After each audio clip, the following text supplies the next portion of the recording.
This is the Final Round Podcast, coming to you live from the FingerLakes1.com studios in downtown Seneca Falls, New York. And now your host, Chris Marquardt. Good afternoon, good evening, and welcome to this edition of the Final Round Drag Racing Podcast, episode number 61 on deck. We've got a good show lined up tonight. We've got Ed McCleaft joining us here in a little while. He'll be with us at the bottom of the hour. We've got Ray Thurston IV waiting on deck to talk a little bit about this year's plans with a couple different Plymouths, so I'm real excited about that. Jason Oldfield did a bunch of legwork, and I see you're wearing your Plymouth shirt, all the direct connection stuff. That's right. Yeah, I don't know if he's my second cousin or my cousin once removed, but anyways, he had these shirts made up after my uncle had passed away, and so I'm like, well, you know what? Given that it's going to be a Mopar show on the first half, I'll have to pull that out and wear that, and people might enjoy it. I'm all about it. I like it. I saw the big Mopar logo on the back, and I knew you would like it. I like it. Yeah, I would say, and I knew you would like because of the cars that we're going to be talking about on the first half. I knew you would really like having Ray on the show as well. Well, I think that's a good jumping off point right there. Ray is waiting in the wings. Ray Thurston, thanks for coming on the show, man. Thank you very much, guys. Appreciate the opportunity here. It's a real honor. For sure. Well, I mean, right out of the blocks, the four-door Plymouth was something that got my attention right away, and then we learned as we were talking here pre-show that was your grandmother's car, which great-grandmother's. You said your great. No, that was my dad's grandmother. That's my great-grandmother's car. Jeez. We inherited it in '96 when she passed. It sat around at his business for a few years, and it got older and older. Becoming driving age, we decided to stick a 440 in that. Well, plans changed, and things have happened over the years, and that's became my primary race car up until I just finished my latest project. Now, what is it exactly? Which one? The four door? Yeah, the four door. The four door is the '66 Belvedere. It was original 273 two-barrel car. Gotcha. It had a hard time doing 55 downhill. It was two-toned also, flat hood obviously with a big rust hole in it. So I found a hood scoop off like a Hemi Cuda, one of the fiberglass pull-down ones at Carlisle for $75, and the hood with a rust hole in it was a perfect candidate. Awesome. Good look at it. Right The rest of the car was absolutely solid, other than back behind the quarters and a little bit of spot in the fenders, and that pretty much happened when it sat at my dad's for the few years while they were figuring out what to do with it, and before we had anywhere to put it inside, Right. That's so cool. That is super cool. Now, I would say where it progressed, right there, the picture you guys are showing there. What? When did your great grandmother purchase that car? I wish she bought it brand new. It'd make the story cooler, but she bought it in 1980, actually from the dealership that's a stone throw from my dad's business. I got the return check that the bank sends back, or used to send back when everything was paper, Yeah. She paid $1,300, I think, like $49 for it. Wow. When she bought it, and she bought it in 1980. Now, was she into cars? No, that was transportation, Jason. That's what she had. Like I said, it had a 273 in it, with a two-barrel. Good running motor. You just, don't pull out in front of somebody with it. Right. Well, that's super cool, though, that, in 1980 that she would decide to buy that car, right? Yeah. And how many miles does it, the odometer's probably still in it, right? Yeah, I want to say it's like 49,000 on it or so. It's not a lot. Right. And she didn't go far, around town. And her last, I don't know how many years it was. I'd say probably the last 10 years of her life. She lived in a senior citizen's home. And, yeah. She'd go to the grocery store, but she could walk there. So, right. Well, yeah, and that's I would say that's your. Pick a friend up. Yeah, that's your typical old lady's car, right? I mean, my mom is. Trading her car in this week, actually. Doug Linden hooked me up from Wester to get my mom a new car. And, her 2012 Chrysler 200 she's trading in because, being her age, she remembers cars from the 70s and early 80s that didn't last. It's like, oh, it's got a lot of miles on it. It's got 75,000 miles on it. I'm like, oh, my God, Mom, that car's barely broken in, for God's sakes. Yeah. But yeah, I mean that's kind of, like I said, your typical old lady's car, right? Right. And that was the rule of thumb back when the motor had a carburetor on it, and the fuel injection of today has just become so, fine tuned that, you're not basically washing the cylinders out with a bunch of gasoline, especially if you got somebody that doesn't know how to run a carburetor. Right. The older lady would get out there and, I don't know how many service calls my dad used to go on just to get an old lady up and running just because she pumped the gas pedal too many times. Right, that gas down in the cylinder doesn't help anything. And yeah. the motor was only good for 100,000. And it needed rings and bearings and stuff like that. Yeah, that's it's definitely a different time now. Like I said, with the fuel injection and all the everything computerized and everything like that, it's really incredible that most people get a car nowadays and you don't have to change the spark plugs ever. Right. I mean, that's just crazy when you think about it. You gotta imagine that all the spark plug manufacturers, they gotta hate that, right? Right. I mean, their sales deteriorated significantly just because of the fact that people don't need to buy 6 set of spark plugs when they own a car for 5 or 6 years. You're looking at it all wrong. How's that? You're looking at it all wrong. Because now they increase the cost by a factor of 6? Well, one, they're more expensive, but by increasing the automotive stuff, yeah, you basically replace the spark plug in the lawnmowers every year. So you're going to buy those same number of spark plugs. There you go. You're still gonna get those sales. I would say they were probably, I'm sure, fine. Big on the hey, we want everything to run on ethanol fuel, right? Yeah, yeah, that was not a bad move. Right. But I think I've put 3 sets of spark plugs in mine. And the snowblower, not my caravan, my car. Right, yeah, and the snowblower and leaf blower and all the rest of that stuff. But anyways, we're way off topic now. But so you still have that car? I mean, what rear suspension's in that car, Ray? It's not just still stock, is it? Just the Caltrack setup. I bought everything from Calver. They've always been real good to me. I've done my dad's car since, and he kind of learned from me and liked the system, and we put that under his Barracuda. Since then, obviously he's changed and updated to a ladder bar style stuff. Yeah. But we're going to put that in my mom's Dart. Eventually the Caltrack stuff. But that just seems to work. You put them. I called Travis out there. He sent me everything that they sell, other than the wheelie bar, which I didn't really need that. Yeah. And you bolt it in, and you're good to go with it. You set the shocks in the middle, and forget the suspension's back there. I say Chris is showing a picture that you had sent me of the shop, and is that Mom's Dart right there, all picked apart? No, that's something different. Another one. That's a '65 Belvedere. That's the next project. Yeah. That's the next project for you? Yeah. Yep. I would say, where'd that car come from? Yep. That car there actually came out of D.C. We bought it through friends that had it in Reading, and they bought it because the price was right, and they had plans of it, and it just sat on the guy's lot. He had a used car lot. He asked us if we might be interested in that. And the price was right still. I don't even know if he made money on it, but the price was still right. We brought that one home, and my dad and I went down. I went and looked at it, and then my dad and I went down. He looked at it again and bought it, and that's another solid car that came from the south. Oh, that's cool. And you can see in the background of that picture the, I guess, the pièce de résistance, the CUDA that you've just finished, right? Yep. I would say now, is it? Well, you said you were doing a front end alignment. Is that what you're doing tonight? Yeah. I'm actually sitting at my work on the way home from the front end alignment. I was over at Jason Vitez's, and he's been helping me out. We got the car all straightened out in the back and took it to his shop and got the front straight. So it's short of checking everything to make sure everything's tight. It's ready to go down the racetrack. All right, now let's hear about that car. So, history of that car. Where did that come from? I bought the car from a gentleman that was racing at New Media in the pro class or heavy class, not electronics class. Yep. He originally, when I met him, the car was black, and he was driving it on the street and racing it in like the street class. I think the thing went like 15 seconds. Okay. He painted it blue, and for some unknown reason, he sold all the interior out of it.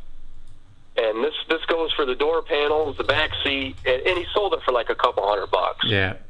and then he broke the motor in the car, and the motor was so broke it actually hurt the transmission. Wow.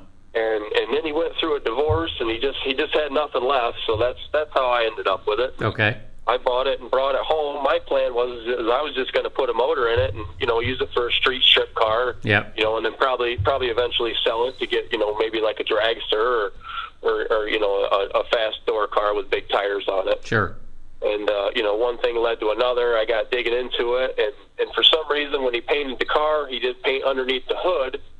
And it just drove me nuts. It was black where somebody probably hit it with a rattle can or even a brush. And it just drove me crazy because if you know anything about Mopars, the whole car is supposed to be the same color, even underneath. Right. And it just drove me absolutely insane. And I got digging into that. You find your occasional rust and stuff you didn't see when you originally looked the car over. It looked a lot nicer. Yeah. When you look at it and you're excited about it, than it does when you get it on jack stands and you start ripping into it. Sure. And at the same time, a 4-link came up for sale from the guy I was racing a Mustang for, that I went to the No Box World Championships for down at Virginia Motorsports Park. Okay. And he passed along this deal. I don't know, a kid had a bunch of parts. He was building this car and decided he couldn't do it or ran out of money. I don't know what the case was, and he sold the whole back half kit for $400. And Tony DeRose passed it right on to me, and I couldn't get the cash out of my wallet fast enough. But one thing led to another, and that's what we got now.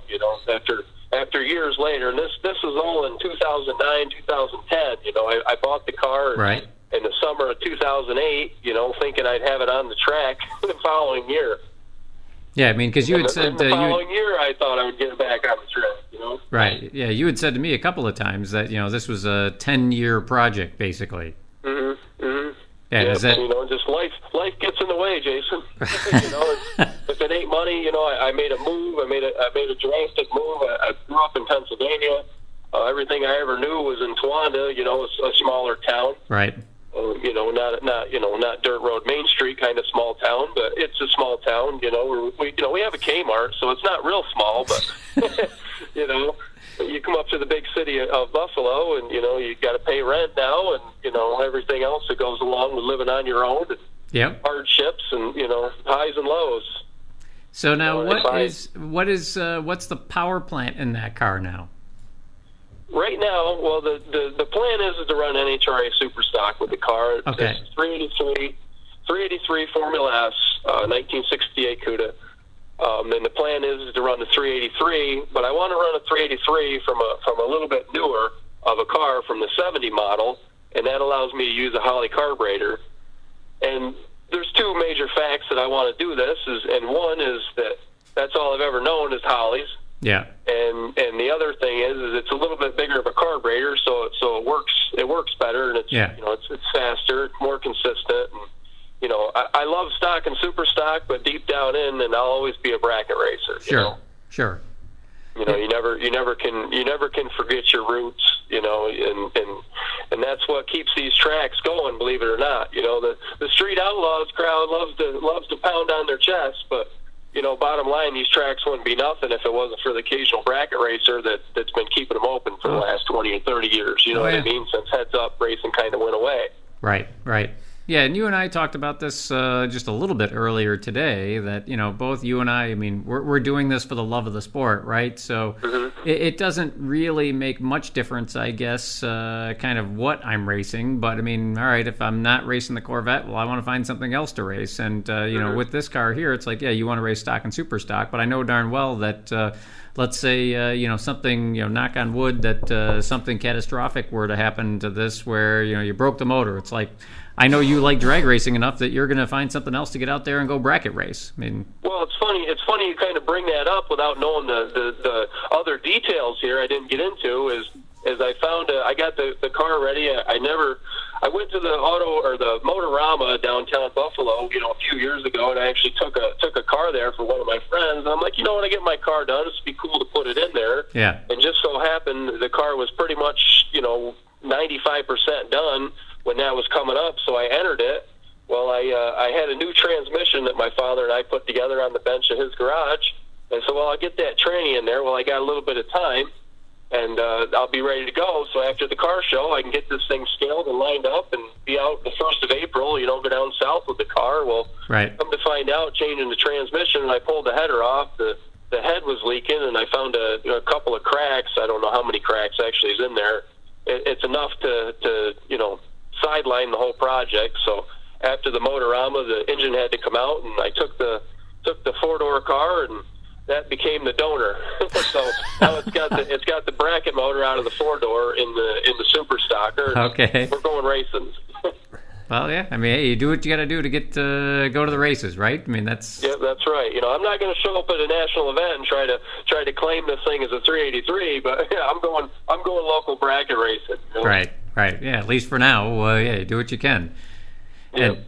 And now you had mentioned I'm not super familiar with the rules in stock and super stock. So what I would say the 383 that you're going to use in it, you said was you want to use from a little bit later year from like the 70s. That's perfectly legal in super stock. Yep. See what that's going to do. What that's going to do. That's where the GT comes into play. Okay. You can switch motors around as long as you're brand loyal. You can put a different power plant in. For instance, say if I wanted to build a legal 440 for the car, in 1968, a 440 was never available in a 68 CUDA. Yeah. It was available in the DART under the Mr. Norm thing, but it was not available in a 68 CUDA. So if I put a 440 in it, then I go to GT. Okay. It's the same kind of thing to move around years. Oh, okay. The 68 and 69 383 is basically the same motor. Yeah. But the 70 it changes, and there is a bunch. Actually, there's more than one 70 motor. There is a motor with the ABS still in 70. Okay. Well. And so GT. So what officially it's going to be a GT what car? GTH automatic is where it's at right now. That's a natural class. Where I have it right now without adding any weight. Yeah. And what is the index for a H automatic car? I believe it's 1065. And what do you think you'll be able to run with this car? Well, that's the thing is that with the motor hurt, Yeah. I'm not sure what my plan was is I built the motor and tried to keep it in specs, but it's not going to be what the other guys have. So if it was to go 10-0s, I'd be tickled pink if it was to go that fast. My thing is right now is just getting the chassis done and getting out there and getting it working while I save money and to build a more horsepower super stock engine. Right. I would say, well, the 383 is a pretty good motor. So I guess obviously it ends up being cubic dollars, right? So the more money you want to throw at it, the faster you'll go. But absolutely. Being on a budget like I know you are, just as I am. I would be surprised, I guess, if you didn't put something together. I know you're not going to use junk, so I'd be surprised if you didn't go 10-0s. Mm-hmm. Yeah, you might not be going out and winning class at Indy, but I'd be surprised, like I said, if you weren't going at least 10-0s. Yep, and like I said, as much as I love the stock and super stock, I'm still a bracket racer at heart, and for 90% of that at most nationals or divisional events, it's just a bracket race, anyways. Providing you don't line up with the same letter of car. Right. If I line up alongside of another GTH automatic, it's heads up, flat out, first one to the finish line. Like Street Outlaws. Yep. So what's obviously you're doing a front end alignment, so you're darn close to ready to go out. So when's the first time you're going to take the car out? Yeah, I'd love to go this weekend, but Easter's kind of getting in the way, and none of the tracks that I usually go to test and tune are open for business. Beaver Springs is the only one that's open, but I don't believe that they're having test and tune. So yeah. I'm gonna help my dad this weekend, and we're going to get his car up and going. His motor just got finished here last week, and actually what I'm going to do is bail out of here about 5:30 in the morning and pick his engine up on the way, and then take it back and that's going to be this weekend's project to get his 340 and his Barracuda, so then he can come to the track and help me test, but he also has his own car. Right. And then once the season starts, you're going to plan on Are you even thinking about going and doing any division events to get a grade point or anything like that at this point, or? I'd love to, Jason. It just depends on what we find with the engine. I'd love to go out and at least get a couple of grades and then focus on next year. As far as the super stock thing goes, but right now my plan is probably to do some travel and maybe do some money races. The foot brake stuff and bottom bulb. There's plenty of big money races. Mm-hmm. I could even run the top bulb stuff. So the motor that's in it now could you even run that at division race with the motor that's in it now, or no? No. It would be close if I didn't have the Edelbrock Victor heads on it. Okay. So the cylinder heads aren't legal. You couldn't even run it. Everything else. You couldn't even run it modified or anything. I don't think so. Okay. No, I think you'd be way outclassed because of the cubic inch of the motor. Well, that I'm sure. Yeah, I mean, I'd never run the index. Yeah. I was kind of just thinking you basically pay NHRA their blood money, give them their $150 so you get your grade points, so that come around next year you could go to anything you wanted to, right? Right. Well, at the national events there is no tech. Maybe I could just show up. It's not that important to me to have a grade point. There's ways to get in the national events. And a lot of times, a lot of the national events that I have attended, they fill up. At maybe like a grade 4 or so, like Reading does. Reading always fills up real early, right? And you just got to wait it out. And usually Sunday, I don't know why people do it, but everybody hops in and grabs a spot, I guess. And I don't know if they plan to go or if everybody breaks, but usually the day before, you'd be surprised how the field changes, and usually they end up full, but you just got to sit there and hit refresh on your computer. Yeah, you can definitely get in with a grade of 1 or 2, no problem. Right. Yeah, that's certainly true. What about? Go ahead. Gainesville filled up at grade 7, so. Right. Well, I mean that depends on the race. Yeah, I mean that's first race of the big race of the year, right? Everybody from Northeast here, we all like to take our cars and go down to Florida in the middle of March and get away from winter time. So I mean, yeah, that's just kind of how it goes. But now, what about? We haven't talked about it all, and Chris was asking me the drag pack car. Mm-hmm. That actually just sold. It did. The gentleman's coming from Canada, Nova Scotia, to pick it up actually tomorrow. Okay. Now that was a friend of yours, right? Who owned that car? That car belongs to Tom Lee out of Binghamton. Okay. And that was one of the original cars when Chrysler first got involved in this. Yeah. I think it was number 25. And the way they got that one, and this was before anybody can just go to the dealership and say, "Hey, I want one of these cars. I got all this money." Okay. That was you had to know somebody or have some sort of history. Right. And they have a Super A Hemi car, actually one of the original Hearst Darts. Okay. That Tom and his son that passed away, Brooks, that they campaigned for quite a few years back before the A Hemi class got carried away. Yeah. Okay. That's Brooks right there with the drag pack and the Hemi Darts to the right. That was at Skyview when that place used to be open. Okay. And so Brooks was Brooks going to drive that car, or were you always driving that car even when Brooks was still alive? The thing was, Tom had the cars. He used to race the Dart when they first put it together, and then he kind of stepped back, which a lot of dads do, and let their kid at it. And they campaigned the Dart with Brooks driving, and then they got the chance to get the Challenger, and they jumped right on it. Just tickled that they'd be part of the program. Sure. That back then when they got that, when you signed the paperwork, I believe, and maybe you could attest to this, is you had to tell Chrysler that you were going to be, and you had a commitment to be at so many national events, right, for that year, because they were really trying to market that program.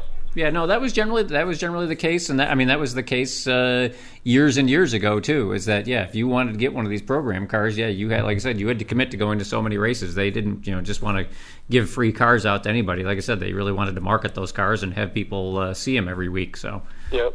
And then at the same time, Brooks for some reason, they're Chrysler guys, but for some reason he had a soft spot for a '69 Camaro. And he bought one. He bought one off. I don't know if it was Craigslist or wherever. And brought it home, actually drove it in the garage and tore it apart and sent it to Pete Z and made a stocker out of it. Yeah. And that turned into primarily my car after I was done driving the Mustang that I spoke of earlier. Okay. I guess Brooks seen what I could do with the Mustang, and all the luck I had follow me, I guess, with the Mustang. And he put me in that car, and that Camaro was just sweet to drive. We called it the stepchild because we were all Chrysler people. Here we are, we got this 69 B automatic car, and it had a Holly on it, so I knew how to change jets and get the stumbles out of it, and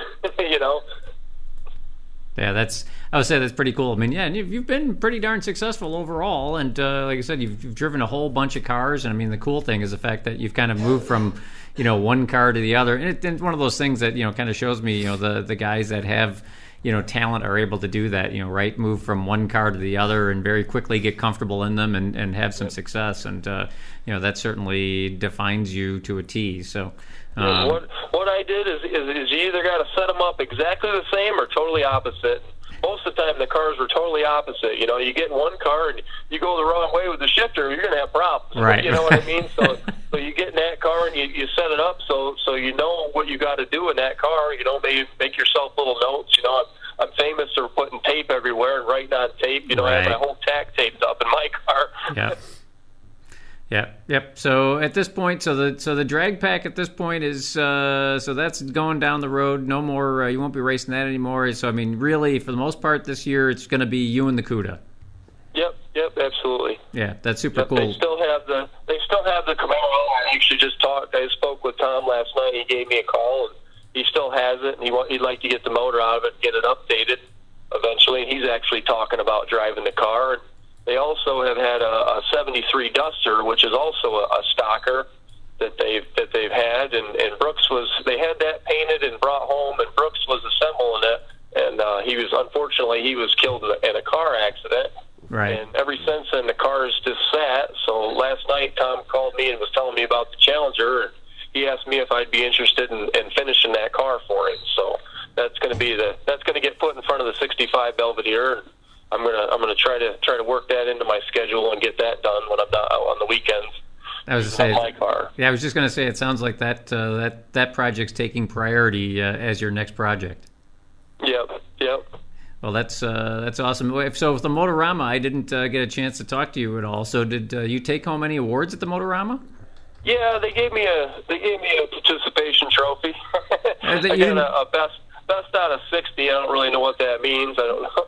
I guess if they gave best out of 10, they'd have everybody beating them up or something. But I'm not a car show guy, and right. One of the Motorama proved that I'm not a car show guy. I'm glad I did it. I've always wanted to do it. Like I said, when I took the other gentleman's car there, I came, I seen, and I got a trophy, and I'm done with it. Well, I mean that's and that's the time to do it really, when the car's brand new and just finished, just like you did it, right? So yeah, I mean it was cool to unveil the car like that, and yeah, I mean I know how it is. I mean, it's doing car shows once in a while is okay, but yeah, I'm not a car show guy either. I want to go to the races. The spectator base, the fans, or you call them fans. My friends, people that I knew, I mean, they couldn't be nothing but supportive. I appreciate everybody's compliments. I think they think it's a lot nicer than it really is. And I really appreciate everybody's kind words. I haven't had anything negative. At least nobody's said anything to me. So, well, you want me to say something bad about it? I'll tell you something bad about it if you want to hear something. But it's a lot of hard work, and a lot of work that people don't understand. They say blood, sweat, and tears. Well, that's an understatement.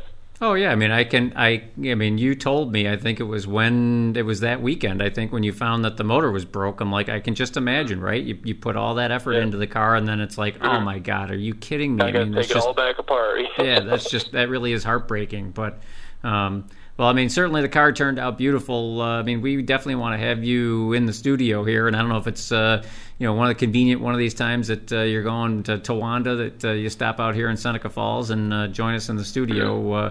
I'd be honored, guys. That'd be great. This is the problem with, in my opinion, having two guests. It's like 30 minutes is up. It's just crazy. I mean, the 30 minutes just flies. Like yeah, 30 minutes flies by. So I guess before we let you go, because I do know you're busy, you got stuff doing, like I said, I mean, you pulled over in the parking lot of where you work so you could do this phone call with us, which we really appreciate. But before we let you go, is there anything, I guess, that anything you'd like to mention? Any shout-outs to anybody you'd like to do? Yeah, I just like to thank my mom and dad. I mean, without them, obviously, I wouldn't even be here. Beaver Bob always said I was conceived at his racetrack. So I born and raised, at the races, and you just got to thank them the most. And my uncle, he has a lot to do with it. My uncle Bob, he painted the 4-door Belvedere in his garage out back of his house. Nothing special. He just knew what he was doing. Yeah. And that's he did a lot of body work on the car. And then I also want to thank Paul Vanderpool, a childhood friend.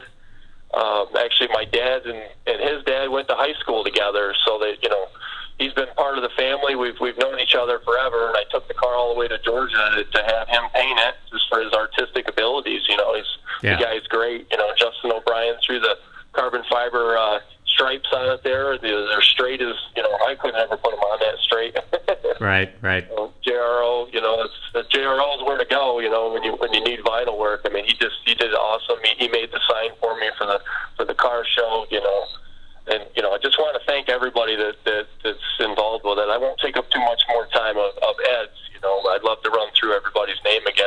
I've thanked him on Facebook and thank him every time I see him. Or if they commented on it. I just appreciate it. A lot of the super stock and stock guys that normally you wouldn't think would talk to you. That was the other thing too, with running the drag pack in Camaro. You show up with a car and you got a set of race pants on, and they kind of take you in and they tell you a lot of stuff that Sure. that the kid with the camera bag that I used to be when I was 16 and 17. Going Right. to the pits, filming everything. You get a lot more secrets and in depth, and you become friends with everybody, and that's the great thing about drag racing. At the end of the day, we might pump each other's eyeballs out for a couple thou on the track or burn each other down, but at the end of the day, we're all friends. We're not fist fighting in pits. Yeah. There's definitely a good bunch of people that are willing to help one another. I mean, you have the bad Absolutely. apple, but I mean, you have that anywhere. But yeah, for the most part, I mean, everybody's willing to help everybody else and try and make you successful. And if you're willing to listen, yeah, there's a lot of good information out there that you can get for sure. Yep, absolutely.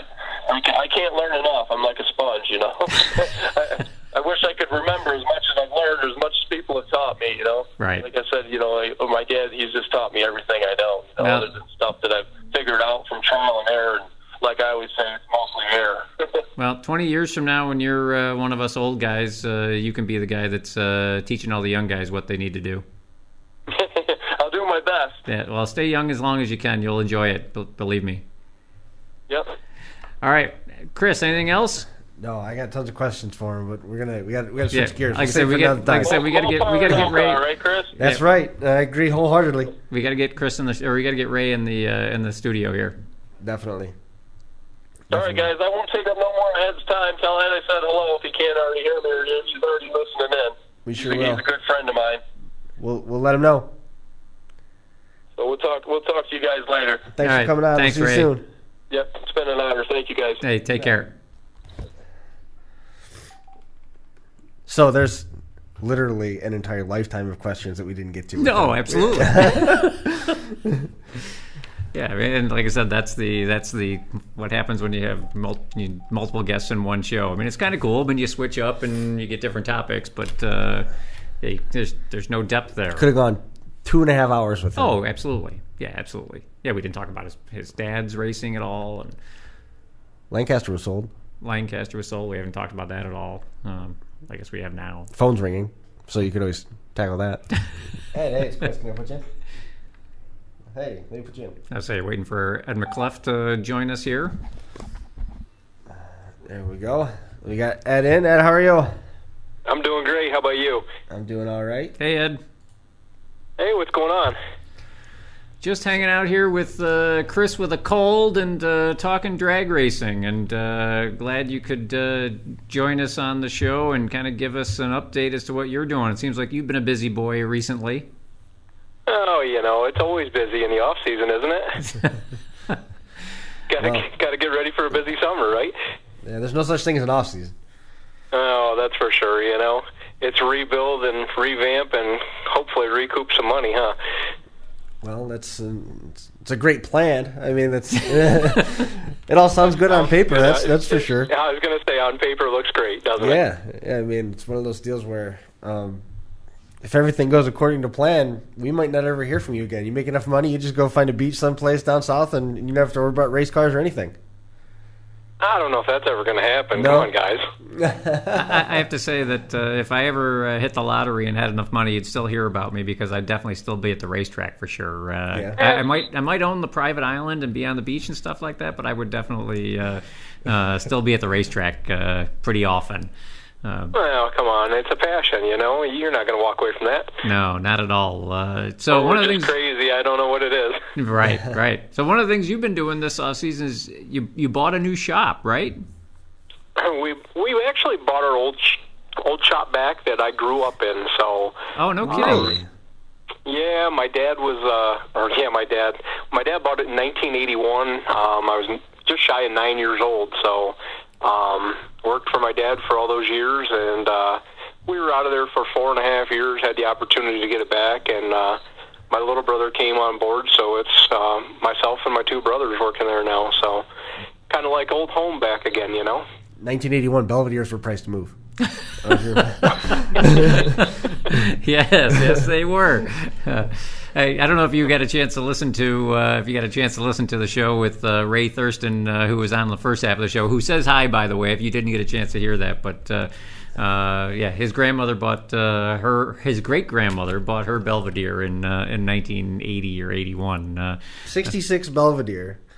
Oh wow! It was a 66 Belvedere. And she bought it in four-door. She bought it in 1980. It had the small motor in it. And even at this point now, it's still only got 49,000 miles on it. And they got it in 1980 for, I think you said $1,300. Yeah.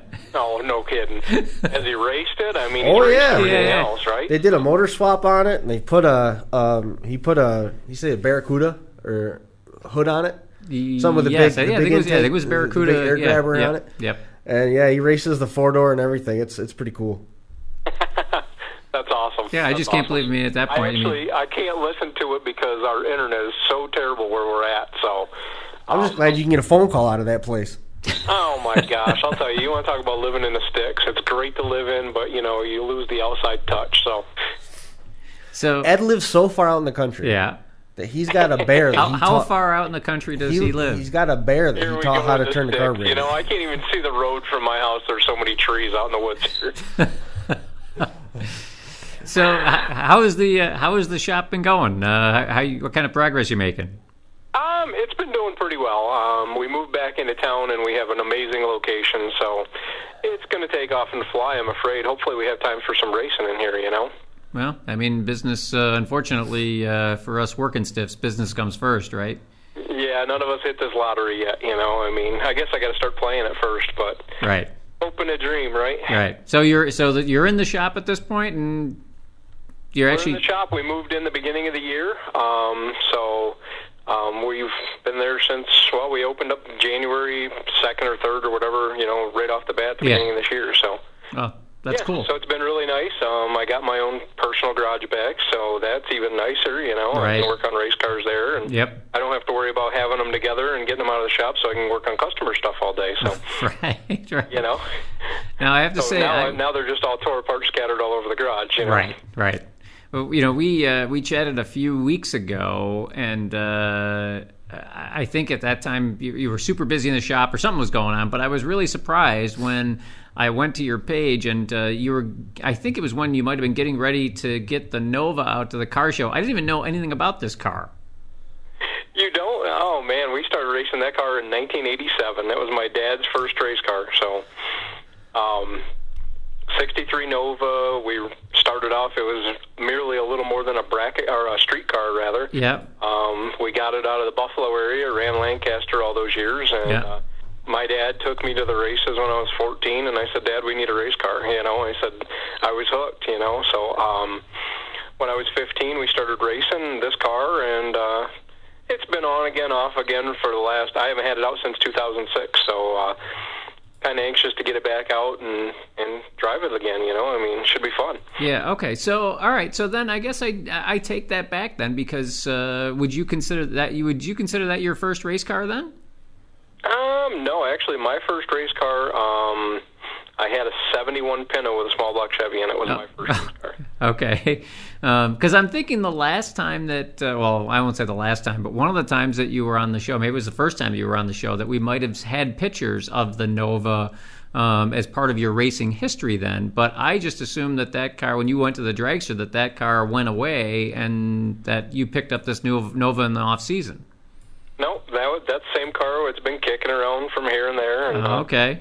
We've kind of piece of history. Didn't want to get rid of that. Yeah. I mean, right now Chris has got a picture of the car up. Yeah, because at one point, I mean So I guess it says it on the back, right? It says Orange Crate Racing on the back, right? Orange Crate Racing on the back.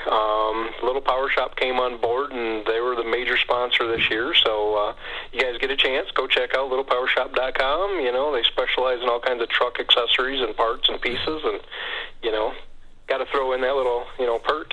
Oh, absolutely. I mean, the car looks super cool. So at one point, did it say Orange Crate on the door? Back when we started, it was like a block lettering. It said Ed's Orange Crate on the door. Okay. Yeah. Yep. Kind of actually a local guy airbrushed it back then, and it kind of resembled like a wooden crate look. Yep. So yeah, we did that, and then I think early 90s, 91, 92, it got back aft and 2x3 front end, and whatever there. So yep. Switched to a big block, and I think 96 we got my first dragster, and it just kind of got shoved in the back corner and been kicking around. I got it out for a little while, and we ran some hot rod 1090 stuff with it for a while, traveling around with the iTray deal. Mm-hmm. And in 2006, it got parked and hasn't seen the light of day. So wow. We got talking with Little Power Shop, and he came on board with this whole deal, and now we have to put it together. So So I mean, was that really, I guess, the precipice of what kind of forced this, forced the car back out again? Was that did he want to see Little Power Shop on that car versus the dragster, or? Well, I threw the Nova at him. I honestly, since we lost my dad 4.5, almost 5 years ago now, I told everybody, I said, I really need to get my dad's car out. I've never won in this car, so I got a little business to take care of. I got to win in this thing now. So, right. So we've kind of gone through, and I mean, it's every nut and bolt I'm trying to go through and make sure it's right, and actually a good competitive car this year. So. Really looking forward to racing it. I mean, it should be fun. So say that again, Chris. Was this the orange wing? I mean, what's the gremlin doing back there? Oh, so that was the car show that you went to, right? Yes. Yeah. So with the gremlin in the background. Yeah. Exactly. Yep. Yeah. So that was at a local mall or something like that, right? Yeah. So Olean Mall. I think it was the 37th annual. They do a lot of stock cars and late models, anything dirt track related. So we got into doing that 21 years ago.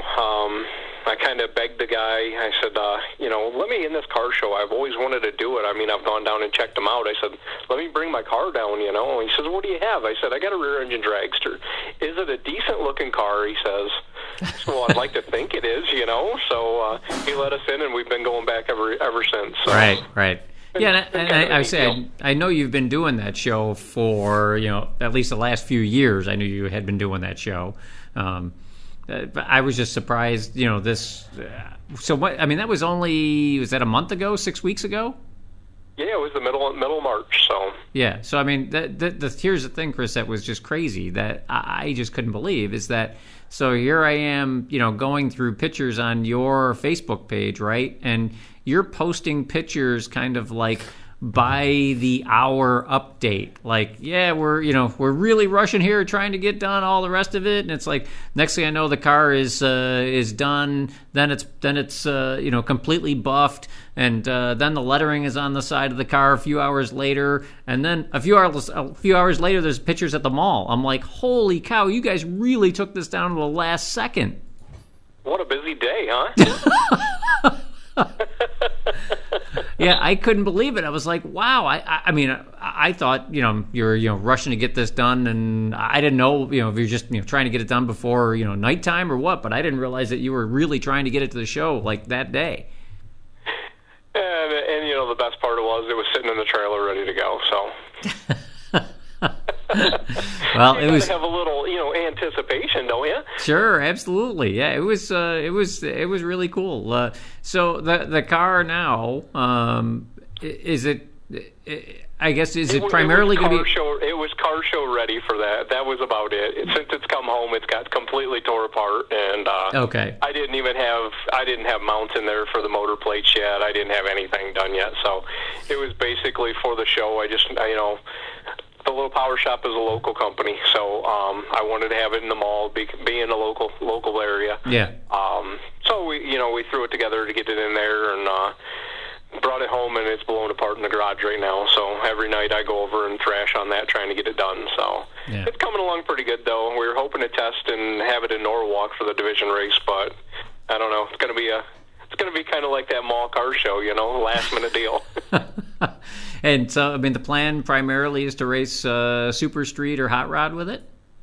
Yes, that's the plan. Do some 1090 racing with it. And hopefully we can get up to Empire and do some of the TNT deal as well. Yep. That looks kind of a neat deal. Yep. Now, I say Chris just, he had a picture of it. I'm going to guess it was from late 80s maybe, of the car, snorkel hood scoop, and say big guy standing next to the car. I don't know if that was your dad. That'd be my dad, yes. Yeah, okay. I would say, was it a back half car at that point? I guess it's hard to say. I would guess probably. I would guess probably. But I mean, it says Ed's Orange Crate on the door in yellow letters, kind of with a black background, and but yeah, same car that you basically have today that is a little bit more modern looking. Same car, I think that picture is probably from 1987 or 88 is actually when it's from. Yeah, and I will say that's super cool. The fact that you still have that car and you're going to be competing with that. So does that mean that that's going to be the main car that you're going to be concentrating on this year, or are you going to still run the dragster too, or? No, we're still going to run the dragster. Plans are to run both cars at all the races. So. Make up for what we couldn't do last year, I hope. I mean, last year was a brutal year, and I think we went 4 rounds at Maple Grove, so that was our highlight of the season. So, pretty rough year, but. I mean, it happens. I mean, you have your on years and off years, right? Oh, absolutely. And you get the rough year, and it makes the great years even better. I mean, you really appreciate them. So. It really is amazing how humbling this sport can be, right? I mean, here on the banner on the bottom of the screen, I mean, it says Ed McCleaft, 2016 NHRA Division I Super Comp champion, right? And like you said, last year you couldn't win a round. If you fell out of a tree and all you had to do is land on the round, it was yours, right? You couldn't do it, and it's my way out of a wet paper bag last year. It's amazing, really is amazing how humbling auto racing can be like that. One day you're a hero and the next is zero. It is. I mean, I remember 2002. I won a IHRA national event in Toronto, and living on a high, and turn around the next weekend we get whacked first round in Pittsburgh at a division race. And right. It's super humbling, and you go from hero to zero. And you don't know when that hero status might come back, if it ever does. And like I said, you enjoy them while they're there. So. Yeah, there's no doubt. And in the thick of it, you're thinking, "This is my last year. I'm done. I'm never going to do it again." And then you get to the last line, and then that's like, "All right, back to the shop. We're going to fix this." Then, I mean, it's been pretty cool. But if you look at our championships, I don't know if you've kind of seen them. I had a little display board at some of the car shows we take around with us, and we won a IHRA division championship in 2008, 2012, and then to win NHRA in 2016. And I don't know how many people told us, you might as well just park the car till 2020. You're on this 4-year gig. That's real helpful.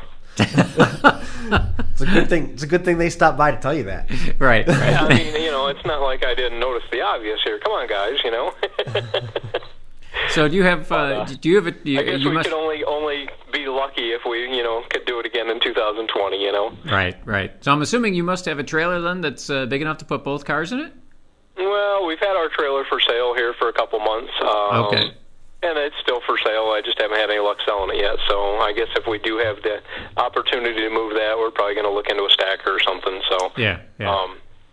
Make it a lot simpler. In the meantime, I guess we'll put a hanger in there and hang the dragster and, drive the Nova underneath of it. So yeah, I was to say that's the nice thing, right? Is that with the dragster, you can always do that if you need to. Yes, yeah. That's how we raced them years ago, when we were traveling around with both cars. So it worked out all right, and just, if we could do the stacker, it'd just be a lot simpler, Right. So what is, I guess, what's the status of the car right at this very moment? This very moment, it is sitting there with an engine in front of it. I was going to try putting it in this morning and didn't get it done, so the motor's ready to go in. I need to wire it and finish the interior up in it, and should be ready to go, or at least close, Okay, yeah. So it's not, you're not terribly far away then. No, it's getting there. I can see the light at the end of the tunnel finally. So right. So you're thinking that when's the first time you think you'll be having it out? I'm shooting for Norwalk's division race. That's 17th, 18th, and 19th of next month. You think you're going to take it out like testing it at Empire, a week before that or anything like that? Or? I would like to test it a week ahead of time. Okay. So, see if it's actually going to go down the track.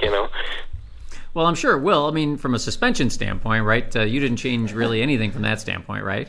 Not a lot. We did move things around a little bit. We lowered the car a bunch, probably 3-4 inches from what it used to be. Oh. So we have cut the front clip off and changed things around there. So it is a little different than what it had been in the past. Okay. Yeah. So that's for the better, Yeah, that's definitely, I guess, test worthy. Then, yeah, let's take it out and you push on the brakes and make sure the brakes work and all the rest of that stuff. That's it. I mean, it'll have all new brakes on it from what it's had, and pretty much everything. Like I said, nut and bolt's been gone through from front to back. So changed it around a little. Took the glass front clip and the glass doors off. Put steel doors, steel fenders back on it. And oh, you did, really?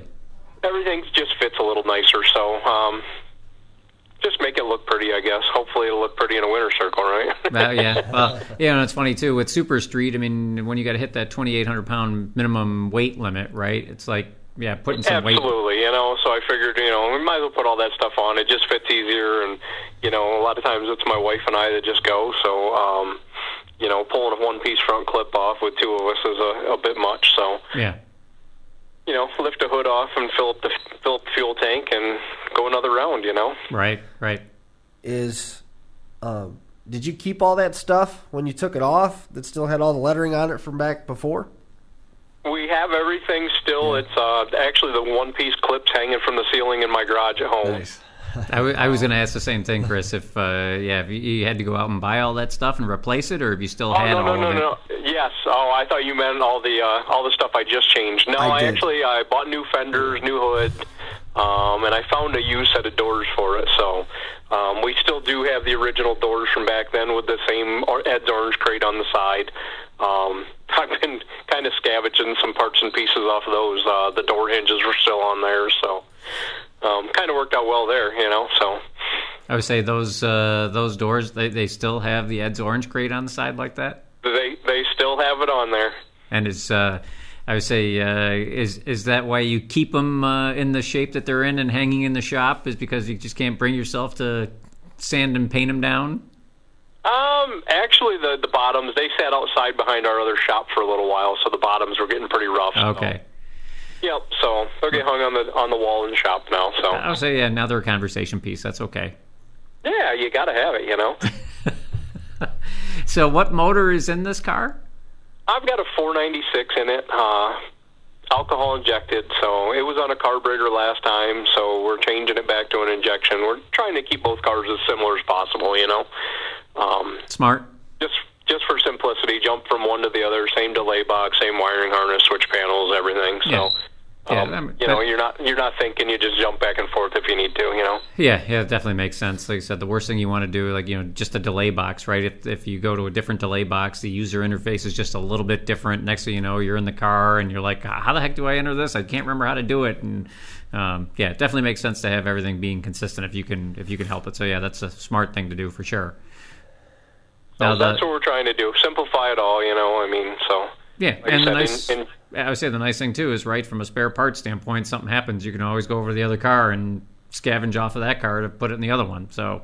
Yeah, absolutely, or if you need parts, you carry one instead of a couple, That's right. so. That's right, yep. Keep it simplified, I hope, Yeah. Now, the motor that's in the car now, did you have that motor, or did you have to go out and... Of course he had that motor. Okay. Of course I did, right? Yeah, we actually pulled that out of the pile. No, we had it freshened for. We broke the motor in a dragster a couple years ago, and we had it put back together for a spare for that. So it's just been sitting in the corner. We backed the valves off, and I think it had maybe 40 passes on it. So we've got a new set of lifters from BAM Lifters coming for it. They should be here tomorrow, maybe Friday. Tomorrow is Friday, so probably beginning of next week, being it's holiday. So pop those in, and should be ready to go. So. And I'm assuming it's just going to be a 2-speed glide. Oh, yeah, we got a new Abruzzi converter, and Abruzzi went through the transmission in it. So just a 2-speed glide in that. Like I said, as much similarities as possible in them, I think the only thing I won't have is the same shifter both cars. Right. So... the dragsters, I'm sure the dragster's probably got one of the little mini shifters in it, right? Yeah, it's just got a mini shifter in that, and it'll have quarter stick in this. So, right. We use some of the parts that were around, and I've been, collecting parts and pieces to upgrade this thing for the last couple of years. So, but the tranny was one we had years ago in the car. We just took it out, had Marco go through it and have him build a new converter for this motor, and hopefully it all works out, Now, when you ran that motor in the dragster, what did the dragster run with that motor in it? 780. So, that's pretty stout. It's a pretty stout deal for just a little 496. I figure it should go, it should go 920s or so, maybe wide open, I would guess. I would say, you're obviously going to be 1,000 pounds heavier, right? But, right. I got to assume that you're going to be close to that, let's call it, 9 flat range, somewhere around there, right? I would assume we should be real close there. I believe I actually did have this motor in the Nova before when I had it out. Uh-huh. It went somewhere like 137, 138. So, it should be somewhere in that area. And we had a converter issue there, so I'm looking at maybe 140, low 140s. So. Yeah, that's. My opinion, that's a good place to be for Super Street, right? I don't know. Maybe it's just because I'm not the fastest guy out there that I say this, but the problem is at Super Street, it's like, the vast majority of the guys, I won't say the vast majority, but a whole bunch of them are in the mid 120s. So you start going 150 miles an hour, and now it's really, really hard to start judging those guys because you're closing on them so fast. It is, it's just because you're the fast guy doesn't mean it's any easier, That's right. Yeah. So I kind of like being in that general area where you're going to be at. So yeah, it's definitely interested to see the car out at the track, and I definitely hope that we get to see you out at one of the TNT races so I can kick your rear end. Oh, come on! Why you got to be like that? Where's the love here? We'd like to run a couple 990 deals as well. I think we should be able to do that. I just don't know if it'll be able to hit the tree well enough. That's had a couple of my buddies ask me if we're going to run any super gas at any nationals or anything. Being that Epping's our only Super Street national, so we'll have to see, play around with it a little bit, see how it goes. I have to say, you'd be okay. You'd be okay more than likely at Empire. I could hit the tree with my old back half Corvette, right? You'd probably have to tie the front end down if you didn't already. But aside from that, you'd probably be okay. But I have to say that going to the national event or an NHRA divisional, there you're really on a 370 tree. Exactly. You'll be diving at it, quite frankly.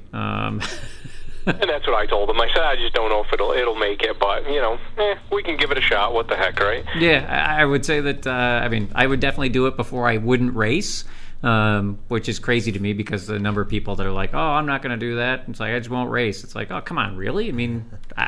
I'll try it first before I don't race at all. But yeah, if you're up for a challenge, I would definitely wholeheartedly suggest it. See how fast fast the reflexes actually are, right?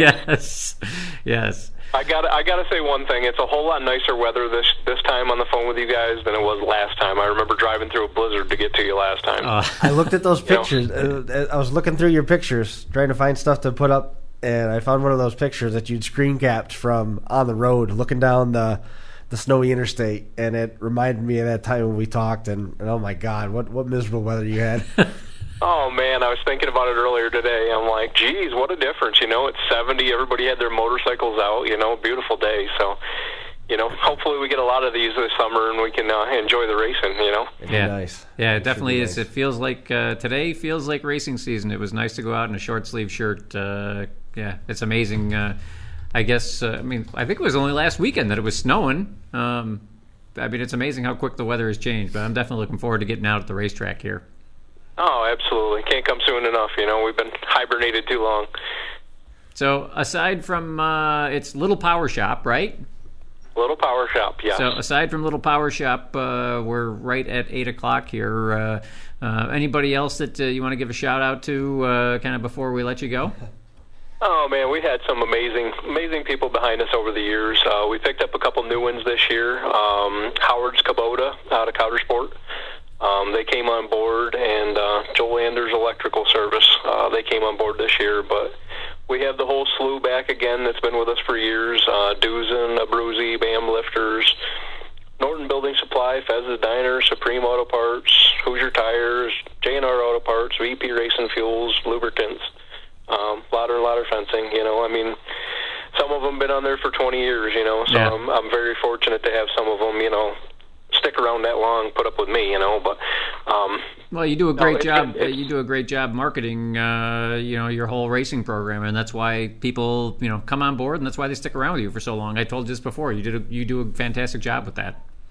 Well, I appreciate it, and keep an eye out this year. We got a new camera we're going to be playing with, and hopefully have some really cool videos everybody can watch. So, can't wait. We're going to play around with 360 camera this year some more, and keep an eye on that, and we're going to mount it all over the car and show some different views, different angles, so it should be really cool. Super. There was some of that 360 camera in use at the mall show, wasn't there? It actually was, yes. Yeah. You can go on and check it out. Orange Crate Racing at 360, what is it? Orange Crate Racing at 360penguin.com, I believe. I'll post it up on my page and everybody can check it out, but you can check them out. They're neat cameras, simple to use, so, but we'll be playing with that some this year.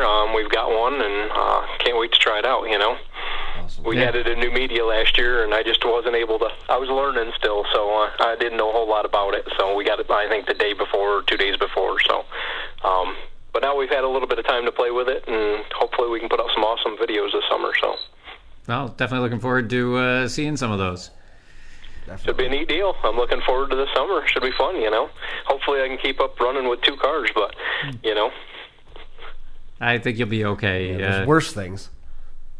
Yeah. There's worse things. Isn't that the truth, But, here you guys put me behind Ray Thurston. He comes out with that amazing new car of his. How about that?